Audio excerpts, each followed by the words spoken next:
श्री गोपाळ कृष्ण भगवान की जय। निळा नंबर 112। नाथोबाला तांदूळ जाची भाजी घेण्याची आज्ञा। एके दिवशी सर्वज्ञांना सकाळचा पूजा वसर झाला। मग सर्वज्ञ गुंफेच्या दक्षिणेला फिरायला गेले। सोबत नाथोबा होते। तेव्हा त्या शेतात चांगला कोवळा तांदूळजा होता। सर्वज्ञ म्हणाले, मंडळीका, हा तांदूळजा घ्या हो।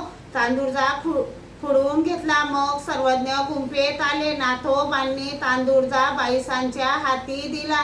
बाईसांनी त्यांची चांगल्या प्रकारे भाजी केली। मग सर्वज्ञांसाठी ताट केले ताट केले। तो तांदूळजा सर्वज्ञांना आवडला असे नाथोबांनी पाहिले, म्हणून दुसऱ्या दिवशी न विचारताच आणला, बाईसांच्या हाती दिला। बाईसांनी पुन्हा त्यांची चांगल्या प्रकारे भाजी केली, सर्वज्ञांच्या ताटात वाढली। सर्वज्ञांनी विचारले, हा तांदूळजा आज पुन्हा कसा?